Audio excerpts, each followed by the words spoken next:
maioria das pessoas não sabe, mas em nome da segurança, alguns casos de competência estadual podem ser julgados na esfera federal. No interior de Pernambuco, essa possibilidade é a esperança da população para ver atrás das grades os responsáveis pela morte de um defensor dos direitos humanos.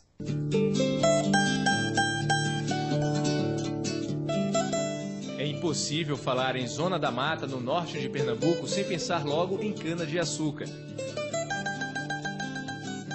Mas a região é conhecida também pela violência de grupos de extermínio que agem principalmente na divisa com a Paraíba. Como você não tem o papel do Estado, a polícia é ineficiente, ineficaz, sobretudo no interior, aparece um outro ator político que faz essas vezes da polícia. Só no município de Itambé, que fica a 90 quilômetros do Recife, foram 100 assassinatos com características de execução num período de 6 anos. Esse dado é de 2007. Hoje a estimativa é que o número já teria passado de 200 mortos. Pessoas, na maioria das vezes, pessoas pobres e que eram mortas, assassinadas, executadas como se fossem descartáveis para uma limpeza social. O advogado Manuel Gomes de Matos percebeu que entre as vítimas havia trabalhadores rurais. Junto com o Ministério Público, ele denunciou os assassinatos na CPI da Câmara dos Deputados, que na época investigava grupos de extermínio. O que é que ele identificou quando voltou para Itambé como advogado? Que parte dos clientes dele era assassinado. Que era mais barato contratar um pistoleiro na região, se diz até por R$2.000, né? E essa contratação de um pistoleiro é muito mais barato, veja o drama humano, né? Do que se pagar uma indenização trabalhista.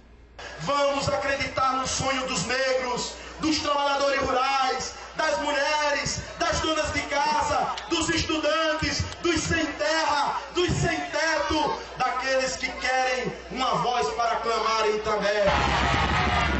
Desde 2000 que ele era ameaçado.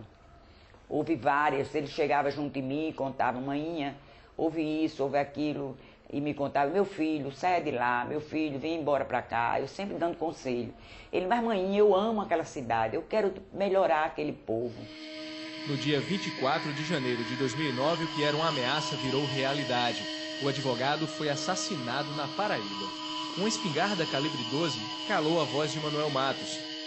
E os principais suspeitos do crime são policiais militares. A sensação que nós, enquanto defensores de direitos humanos, temos com a morte de Manuel é o sentimento de vulnerabilidade.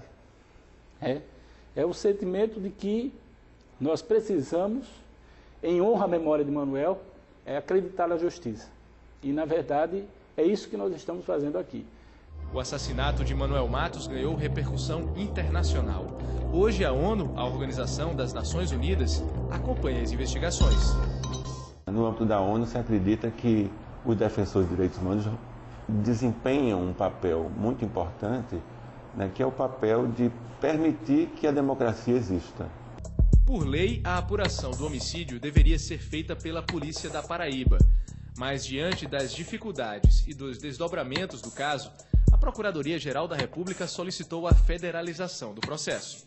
Estando do jeito que está, não vai haver punição. Porque se a polícia mesmo é conivente, não vai haver punição. E se for federalizado, a federalização, a federal é isenta. Então vai fazer uma investigação mais minuciosa e vão colocar não só os que executaram meu filho, mas os mandantes, que é isso que eu quero ver. Na prática, a federalização significa que o crime que deveria ser investigado pela Polícia Civil e julgado na Justiça Estadual passa a ser de competência da Polícia Federal e da Justiça Federal. A intenção é garantir que o processo corra bem longe de pressões políticas ou econômicas. É muito difícil que haja um julgamento, né, juridicamente correto, imparcial, né, estando esse processo numa localidade que é frequentemente alvo de coação e de investidas desse grupo de extermínio. É o STJ, o Superior Tribunal de Justiça, que decide se o processo deve ou não ser transferido para a Justiça Federal. Tecnicamente, esse procedimento se chama deslocamento de competência, e isso só é possível em caso de grave violação aos direitos humanos.